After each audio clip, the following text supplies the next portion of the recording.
हर हर महादेव, देवों के देव महादेव के चरण में प्रणाम करता हूँ। दुर्गा माँ के चरण में प्रणाम करता हूँ। सरस्वती माँ के चरण में प्रणाम करता हूँ। गणेश भगवान के चरण में प्रणाम करता हूँ। गुरु भाई गुरु बहनों के चरणों में प्रणाम करता हूँ। गुरु भाई गुरु बहन, आज एक कहानी कहने जा रहा हूँ, बहुत ही सुंदर और अच्छा है। कृपया कहानी को ध्यान पूर्वक सुनिएगा। एक जंगल में एक तोता और एक मैना दोनों बहुत ही प्यार पूर्वक से रहते थे। दोनों में प्रेम था कि जिसका कुछ कहा नहीं जाए। दोनों को किसी बात पर एक दिन झगड़ा हो गया तो मैना ने तोता से बोला और तोता ने मैना से बोला कि सबसे ज्यादा पापी दुनिया में औरत है। और मैना बोला कि नहीं, सबसे दुनिया में ज्यादा पापी मर्द है। ये दोनों में झगड़ा होने लगा। झगड़ा यहाँ तक पसर गया कि दोनों भोलेनाथ के पास, शंकर जी के पास समझौता के लिए वहां से तोता और मैना उड़ के चले गए। अब भोलेनाथ के पास जाकर बोले, प्रभु आप इसका निदान कीजिए। ये बोल रही है सुग्गा की सबसे ज्यादा दुनिया में पापी औरत होती है और मैना बोल रहा है कि सबसे दुनिया में पापी मर्द होता है।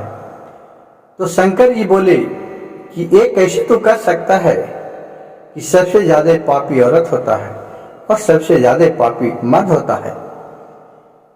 तो उतने ही बीच में माता पार्वती जी भी एक बात को सुन रहे थे। तो माता पार्वती जी भी आए और बोले कि हम भी इस कहानी को सुनेंगे और कहानी के माध्यम से तुम लोग हमें सुनाओ। गुरु भाई गुरु बहन, इस कहानी को अगर सुन रहे होंगे तो बहुत ही ज्ञानवर्धक और बहुत कुछ सीखने योग्य बात है। कहानी को बीच में अधूरा नहीं छोड़िएगा। आधा सुनने से शिव गुरु का अपमान होता है और पूरा सुनने से ज्ञान होता है। इसलिए कहानी को पूरा अंत तक सुनिए। तो भोलेनाथ ने सुग्गा से बोला कि चलो तुम बताओ। गुरु भाई गुरु बहन, अगर आप लोग शिष्य भक्त हो और भोलेनाथ पर, शिव गुरु पर विश्वास रखते हैं तो इस कहानी को ध्यान पूर्वक सुनिएगा कि मर्द के अपेक्षा स्त्री कितना विश्वासघाती है। जो इस सुग्गा ने बोलने लगा गुरु से, तो सुग्गा बोला और माता पार्वती और भोलेनाथ दोनों ध्यान पूर्वक सुनने लगे। सुग्गा ने बोला कि प्रभु, एक इंद्रसेन नाम का राज्य करता था। उसका एक 4 बेटा था। वो चारों बेटा बहुत बुद्धिमान और बलवान थे। उसका बड़ा बेटा भीमसेन नाम था। वो बहुत ही रूप में भी और बल में भी ताकतवर थे। किसी कारणवश उसका पिता राजा का भीमसेन पर क्रोध हो गए और अपने आप पर ठान लिया कि मेरे अपने बड़े बेटा बहुत ही दुराचार है, उसको अपने राज्य से निकाल दिया जाए। और वो निकालने का प्रण कर लिया। ये सब उसके भीमसेन को मालूम हुआ कि मेरे पिता घर से, मेरे राज्य से निकालने का प्रण कर लिए हैं। वो जाके बहुत ही उदास बैठे हुए थे और जो भी सच्चे दिल कुछ भी रहे तो अपने पत्नी के साथ वो बात को शेयर करता था। उसका पत्नी रात में गए अपने महल में, तो उदास बैठे थे भीमसेन। तो उसकी पत्नी बोली कि प्राण प्यारे, तुम क्यों इतना उदास क्यों है? क्या आपको हो गया आज? आप न हंस रहे हैं न बोल रहे हैं। कहा कि नहीं, क्या कहूँ, कुछ नहीं हुआ है, नहीं बता सकते हैं। लेकिन उसकी पत्नी एक भी नहीं मानी। वो बहुत तेज करने लगी कि नहीं बताइए, आपको बताने पड़ेगा। तो उसने अपने सारी कहानी बता दी कि मेरे पिताजी अब मेरे राज्य से निकालने का प्रण कर लिए हैं और वचन दे दिए हैं। अब मैं इस महल का सुख सपना नहीं भोग सकते हैं। अब मैं राजा का लड़का नहीं हूं, मैं एक मामूली किस्सा प्रजा हो गया हूं। अब मैं इस राज्य को छोड़ के चले जाऊंगा। कर तुम अपने ध्यान से रहना और ध्यान पूर्वक रहना। तो पत्नी ने बोली कि नहीं, मैं भी नहीं रह सकते हैं, आपके बिना मेरा जिंदगी अधूरी है, मैं कैसे आपके बिना रह सकूंगा, मरूंगा तो साथ, जीऊंगा तो साथ। बहुत ही दिनों में प्रेम भाव था। वहां से जब सुबह हुआ तो भीमसेन अपने महल को छोड़कर चल दिए, अपने राज्य को छोड़ के। उसके साथ अपने उसकी पत्नी भी धीरे धीरे चल दिए। वहां जेते जेते एक जंगल में पहुंचे, एकदम थक चुके थे। वहां पहुंचे तो एक पेड़ के नीचे दोपहर का समय था, सो रहे तो गुरु भाई गुरु बहन देखिए, अजनबी का भोलेनाथ को लिखा कौन मिट सकता है। जब सो रहे दोनों का नींद पड़ गया, एक नाग ने आके और इस औरत को डस लिया, जिससे उसका प्राण टूट गया। जब भीमसेन ने उठा तो देख रहा है कि उसका पत्नी का मर चुकी थी। अब वो पत्नी का वियोग में बहुत उठाया, लेकिन वो उठे नहीं, वो तो मर चुकी थी। तब वो कहा कि अब बहुत रोने पीटने लगे, इतना भीमसेन को बिलखते हुए। अब वहां जितना जीव जंतु था, चील, बाघ, शेर, सियार, कहा कि सब खाने के लिए उसका लाश को वहां जुट गया कि अबे तो मर गया, इसको अब हम लोग खा जाते हैं। भीमसेन बहुत ही ताकतवर था, उन्हें डट के बोला तुम लोग अभी दूर हो जाओ, मेरे पत्नी में हाथ लगाया, हमसे बुरा कोई नहीं होगा, मैं तुझे मार डालूंगा, किसी को छोड़ूंगा नहीं। और फिर भीमसेन ने अपने मन में ठान लिया कि जब मेरे प्राण प्यारी मेरे संगी ही मर गई, मेरे पिताजी तो राज से निकाल दिए, अब मैं तो कहूं कि नहीं रहा। अगर मैं अपने ससुराल वाले को भी कहूंगा तो भी बोलेंगे कि तुमने तो मेरे बच्ची का एक भी हिफाजत नहीं कर सका। अब पर ठान लिया कि जब यही मर गया तो मैं भी अब इसके साथ प्राण त्याग देता हूं। और फिर जंगल से, उसी जंगल से लकड़िया सूखा था जो तोड़ तोड़ के जमा किया और सोचा कि मैं आग लगा के और मैं भी इसके साथ अपने जान को निछावर कर देता हूं और प्राण को दे देता हूं। और जब वो चित्ता को आग धराने के लिए चला, उसी समय देवलोक से एक देवदूत आते हैं और उसे इस कर्मा को देखते हुए बोला कि भाई तुम इतना दुखी क्यों है। कहा कि मैं इतना दुखी हूं। भीमसेन बोला कि मैं इतना दुखी हूं कि मेरे मुझसे कहा नहीं जा सकता है। ऐसा भगवान करे कि मेरा धरती फट जाए और मैं उसमें समा जाऊं, दुनिया को मैं मुंह दिखाने लायक नहीं हूं। तो बोला जो देवदूत था कि बोलो तुम्हें क्या हुआ है, हो सकता है कि अगर कुछ मदद करने के लिए हो सके हमसे तो तुमको मदद कर सकता हूं। तो भीमसेन बोला कि क्या मदद करेगा हमको भाई। कहा कि तुम बोल के तो देखो, हो सकता है कि कुछ हो तो मैं मदद कर सकूं। बोला कि मैं एक राज्य का बेटा हूं, मेरा नाम भीमसेन है, मैं अपने राज से निकल गया हूं और मेरी पत्नी यहाँ पेड़ के नीचे सोए हुए थे, तो एक नाग ने आके डस लिया और मेरी पत्नी का मृत्यु हो गया। अब मैं मुंह दिखाने के लायक नहीं रहा, जब मेरे प्राण प्यारे ही नहीं रहेगी तो हम जी के क्या करूँगा। मैं भी अब सोच रहा हूँ किसी के साथ अपने प्राण दे दूँ। तब देवदूत बोलता है भीमसेन से कि भाई तुम तो बहुत मूर्ख है, इस संसार में कोई अमर अजर नहीं हुआ है, सबको आना जाना लगा हुआ है। जिस तरह बाजार खुला होता है तो हर आदमी अपनी इच्छा को लेके बाजार में जाता है और अपना वहाँ इच्छा पूरा करके फिर घर वापस चल जाता है, उसी तरह ये चोला है, ये जो जीवन है, ये आज हमें यहाँ है, कल किसी और में होगा, परसों किसी और है। ये क्या है, कुछ नहीं है, यह मोह ममता का चीज है। जो आज मेरा था कल किसी और का है, परसों किसी और का होगा। या तुम्हारा है कल किसी और का था, परसों किसी और का होगा का।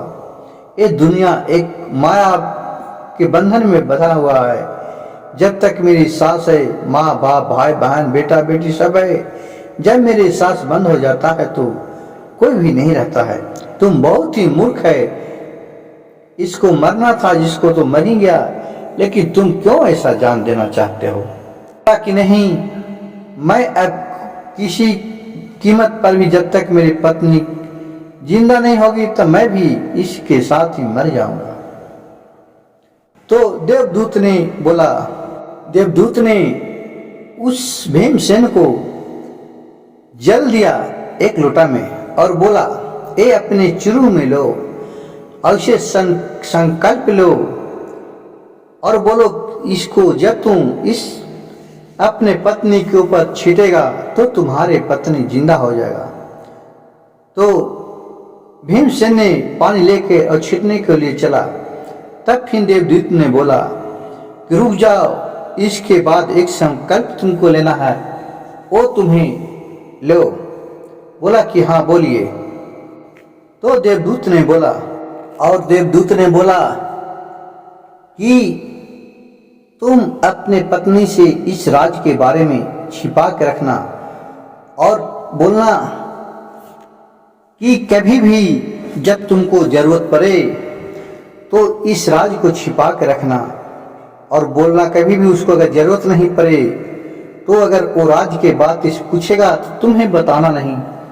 अगर तुम उसको बता देगा और तुमसे दूर चले जाएगी और कभी मुलाकात होगा, वैसा कभी मुसीबत आएगा तो तुम खाली उसे यही बताना, एक जल लेके हाथ में बोलना कि मेरे वचन वापस कर दो, जो मैं संकल्प लिया था वो वापस कर दो। उसी वक्त तुम्हारे पत्नी का मृत्यु हो जाएगा, लेकिन यह बात किसी को तुम बताना नहीं। कहे कि ठीक है। और इतना कह के देवदूत अंतर ध्यान हो गए। फिर पत्नी को लहास पर से चिता पर उठा के लाए और वो पानी को छीटा और वो उठ के बैठ गई। उसकी पत्नी बोली कि प्राण प्यारे, अभी तक आप यहीं सोए हुए हैं, आप चलने के लिए हमें क्यों नहीं उठाए थे। भीमसेन ने बोले कि प्राण प्यारी, तुम्हें बहुत थकान हो गया था, उतना दूर से आते इसीलिए जगह सो गया। हम लोग अब चलते हैं यहाँ से कहूँ। और बात को पूरा राज के बात राज में ही रख लिया। फिर वहां से आगे चला। दोनों के भूख प्यास लग चुका था। आगे गया तो देख रहा है कि एक जंगल में एक कुटिया है और उसी जगह एक कुआं है। तो उस कुआं पर गया और बोले अपने रानी से कि रानी चलो तुम भी पानी नहीं पी लो, हम भी पानी नहीं पी लेते हैं और गोर हाथ धो लेते हैं। उसकी पत्नी बोली कि ठीक है आप जाइए, हम तरी ये बाबा के पास कुटिया में बैठते हैं। और फिर वो कुटिया में बैठ रही। वो इतना रूपवती थी कि वो साधु देख के उसको पर मोहित हो गया। बाबा से बोले इंद्रसेन की बाबा थोड़ा पानी पियाइएगा। तो बोला कि ठीक है जाओ, कुआं पर डोल बाल्टी रखा हुआ है, वहां से पानी भर के ले आना और तो पी लेना।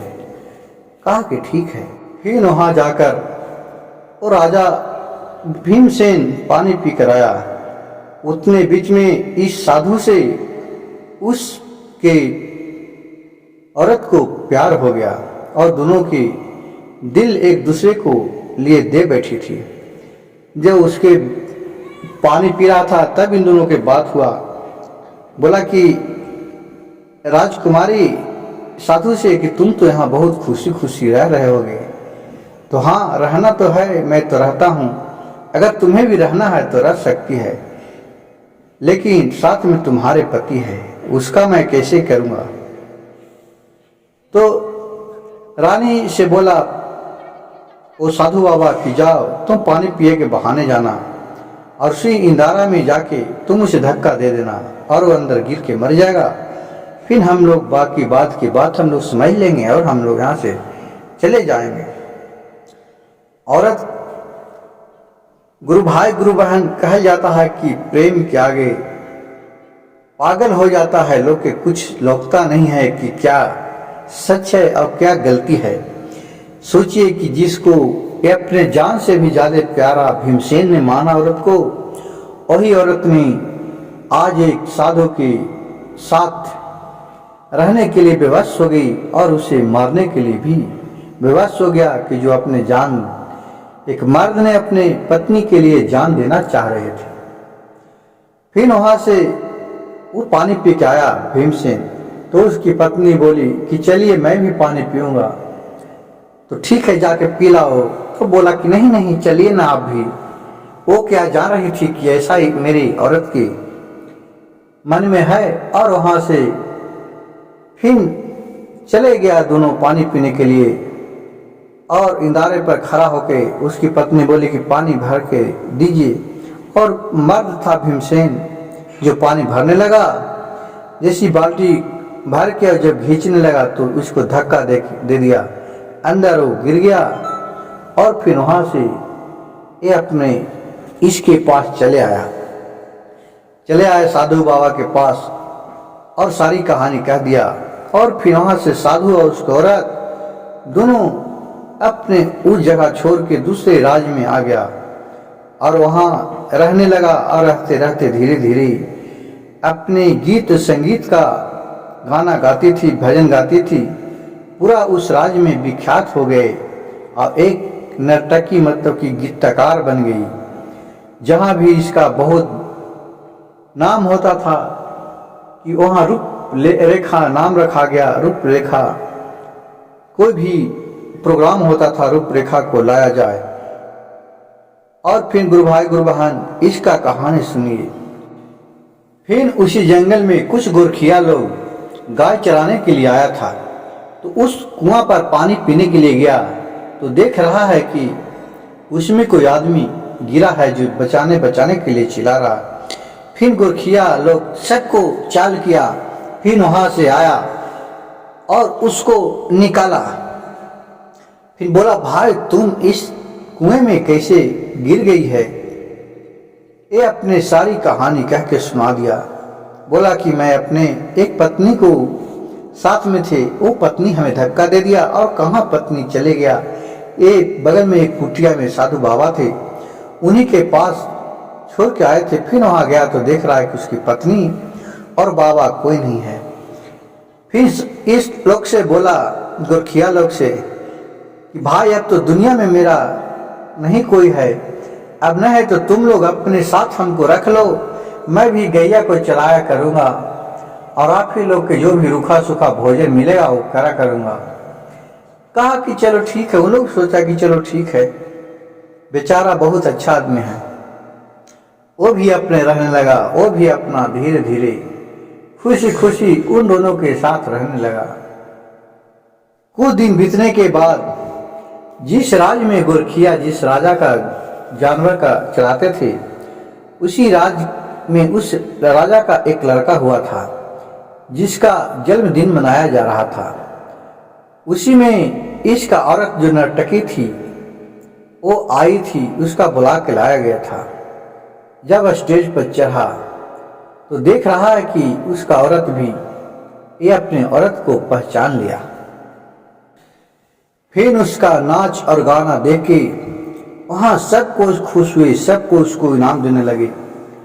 उसमें फिर जो भीमसेन था वो भी गया, वहां बैठा हुआ था, वो भी गया और एक अपनी अंगूठी निकाल के और नर्तकी को पहना दिया जो नाचने वाली थी जिसका, और वहां से चले आया। ये जब अंगूठी उस औरत ने पहना तो देख लिया कि ये तो मेरा पति है, ये तो गजब हो गया। मैं उसको तो कुआं में ढकेल दिया था लेकिन वो जिंदा बच गया और यहाँ तक आ गया, अब तो हमको नहीं छोड़ेगा। अब वो सोचा कि अब क्यों ना उसको मरवा दूं, नहीं तो हमें वो बचने नहीं देगा। फिर उन्होंने बहुत ही एक सुंदर गाना गाया और सबको दिल जीत लिया। और फिर वहां का राजा से बोला कि हे राजा, राजा ने बोला कि तुम मांगो, बहुत मैं खुश हूँ, क्या मांगना चाहती हो? जो भी मांगोगी मैं तुम्हें दूंगा। बोला कि राजा, मैं आपसे नहीं सोना चांदी रुपया पैसा कुछ नहीं मांगती हूँ, मैं एक आपसे वचन मांगती हूँ। बोला कि बोलो, मैं आपको वचन देता हूँ। बोला कि मेरा एक यहाँ चोर है जो मेरा सामान चुरा लिया है, उसे आप कड़ी से कड़ी दंड दे और उसे मृत्यु दंड दे। बोला कि ठीक है, बताओ वो कहाँ है? वो अपने पति को इशारा में बताया कि देखिए वहां है, वो मेरी सामान चुरा लिए हैं। और फिर दोनों वहां से उस राजा को, उस लड़के को पकड़ के भीमसेन को ले गए और उसे फांसी का ऑर्डर दे दिया।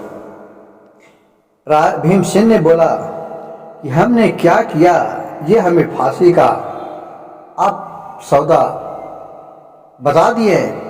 और जितना गोरखिया लोग था सब वहां राजा के पास जाके खड़ा हो गया। बोला कि राजा, ये तो बहुत आप पर न्याय कर रहे हैं, इसका आप गलती तो बताइए, ऐसी क्यों आप फांसी दीजिएगा? बोला कि उस औरत को सामान जो नाचने वाली है उसका ये चुरा लिया है सामान। बोला कि क्या सामान चुराया है? उसको कम से कम एक बार तो लाइए यहाँ। बहुत राजा के इसको कहने पर भीमसेन को और वहां जो गोरखिया था सब लोग के वहां कहने पर उस नर्तकी को बुलाया गया। और भीमसेन ने बोला कि ठीक है, हम इसका सामान चुराए हैं तो हमें ये वचन दे तो मैं मानूंगा कि हाँ, ये सामान मैं इसको चुराया हूं। तो बोला कि हाँ बोलो, मैं वचन देता हूं तुम मेरा सामान चुराया है। बोला कि ये जल में वापस हाथ में पानी लो और मैं बोलता हूं बोलो। तो बोला कि ठीक है, बोलिए। बोला कि ठीक है, बोलो कि मैं वचन देता हूं कि जो सामान मैं तुझे दिया हूं वो वापस किया जाए, जो तुम्हें वचन दिया हूं वो वापस किया जाए, मैं वापस करता हूं। बोला भीमसेन कि बोलो। ये तो औरत जान नहीं रही थी राज के बाद कुछ। ये बोली कि लो, मैं आपसे जो सामान लिया हूं ये आपको मैं वापस देता हूं, जो वचन आप दिए हैं वो वचन मैं वापस देता हूं। और इतना कहते ही रानी वहां फट से मर गई। ये सब देखकर राजा बहुत अद्भुत हो गया। बोला कि तू तो बहुत ही मायावी भी है, तुम चोर नहीं, एक बहुत मायावी है। बोला कि मायावी नहीं हूं। एक ही राजा भीमसेन सारी कहानी अपनी कह दिया कि मैं कोई साधारण नहीं हूं, मैं भी एक राजा का लड़का हूं, मेरा नाम भीमसेन है और मेरे फलना पिताजी का नाम है। मेरे साथ इतना किया, मैं अपने जान से भी प्यारा अपने पत्नी को मानती थी, लेकिन उन्होंने भी मेरे साथ विश्वासघात किया। फिर राजा उसके खबर भेजाया तो बोला कि हाँ, ये मेरे बेटा है, ठीक सही है। और फिर वो अपने बेटा को खोजने के लिए कहा कि मैं अपने बेटे से मिलने के लिए चलता हूँ वहां का राजा। फिर वो अपने आके बोली कि ठीक है, मेरा एक बेटी है, ऐसा तो आज तक मैं बलवान और वचनबद्ध आदमी नहीं देखा कि जो अपने जान से भी प्यारा अपने पत्नी को देते हैं। मैं अब राजा अपने बेटी के साथ भीमसेन को शादी कर दिया। और सुग्गा बोला महादेव से कि महादेव देखिए, इसी तरह मर्द से ज्यादा पापी औरत होती है। तो फिर मैना ने बोला कि मैं भी एक को आप कहानी के माध्यम से सुनाता हूं कि एक राज में एक राजा का लड़का था, वो बहुत ही जुगारी था। वो जात दिन जुग्गा खेलते रहता था। जुगा खेलते खेलते उसका पत्नी का तो उसका माता पिता का मृत्यु हो गया, लेकिन तो पर भी वो जुगा खेलने के लिए नहीं छोड़ा। और फिर जुगा में वो सारी चीज हार गया, अपने पत्नी राजपाट सबको। और फिर वहां से हार के अपने दूसरा राज में भीख मांगते मांगते चले आया। दूसरा राज में राज दरबार में पहुंचा। बोला कि राजा कुछ खाने के लिए है तो हमें दीजिए। उसको खाने के लिए दिया गया। उसका रूप रंग से पता चला कि ये कोई राजा का लड़का है। बोला कि तुम तो लग रहा है कि कोई राजा का लड़का है। बोला कि हाँ, मैं फलाने राजा के लड़का हूँ। मैं एक बहुत व्यापारी हूँ, बहुत अच्छा व्यापारी था। मैं जिस समुद्र पार कर रहा था तो जहाज पलटी खा गया और सारी समुद्र में मेरा संपत्ति डूब गया और मैं किसी तरह जान बचा के निकल गया। कहा कि तो तुम कमा खा ले सकते हो। उसका भी एक लड़की थी। सोचा कि क्यों ना, ये तो बहुत अच्छा लड़का है, इसके साथ अपने बेटी को शादी कर देता हूँ और यहीं अपना रहेगा। और बोला कि ठीक है, मैं अपनी बेटी को तुम्हारे साथ शादी करना चाहती हूँ, तुम करेगा? बोला कि हाँ, कर लूँगा। और शादी विवाह कर दिया। कहा लड़का कि अब हमें विदागी दीजिए, मैं अपने गांव जाना चाहते हैं। और फिर वहाँ से राजा से विदागी लिया और अपने गांव की तरफ चला। रास्ते में एक जंगल पड़ता था।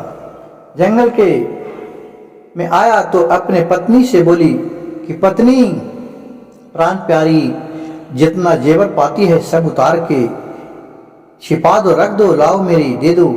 इस जंगल में चोर चिहार कोई भेटेगा तो सब छीन लेगा। कहा कि ठीक है, क्यों नहीं दे देता हूँ, आप तो मेरे पति हैं, आपको नहीं दूंगा तो किसे दूंगा। वो बेचारी सच्चे दिल की पत्नी थी राजा की लड़की। वो जितना जेवर पाती था सब उतार के दे दिया वो लड़का को, जुगेरी लड़का को। और फिर एक मोटी में बांधा और फिर वहां से जंगल की तरफ आया। उसके राजा ने अपने बेटी के साथ एक नौकरानी को भेजा था कि जाओ तुम वहाँ काम धाम करना। इधर आके नौकरानी को वो मार डाला। और उसकी जो पत्नी थी उसे जंगल में एक कुआं था। कहा कि चलो पानी पीते हैं, प्यास लगा हुआ है। पानी पीने के बहाने ले गया और अपनी पत्नी को कुआं में ढकेल दिया और वहां से चला गया। वहां से रानी चिल्ला रहे थे, बचाओ बचाओ बचाओ। और वहां से एक राहगीर गुजर रहा था तो एक औरत की आवाज सुन के लग रहा है कि कोई औरत चिल्ला रहा। तो कुआं में झांकने गया तो देख रहा कि एक राजकुमारी वहां चिल्ला रही है। फिर उसको निकाली और उससे सारी कहानी पूछी। बोला कि मेरे पानी भरने आए और मैं कुआं में गिर गए। फिर वह उसके पिताजी के पास राहगीर ने पहुंचा दिया। बोला कि तुम यहाँ और राजकुमार कहाँ गया? बोला कि क्या करे, जंगल में कुछ डकैत ने छेक लिया, सारी जेवर पाती ले लिया और मेरी नौकरानी को मार डाला और मेरे पति को अपहरण करके लेके चला गया।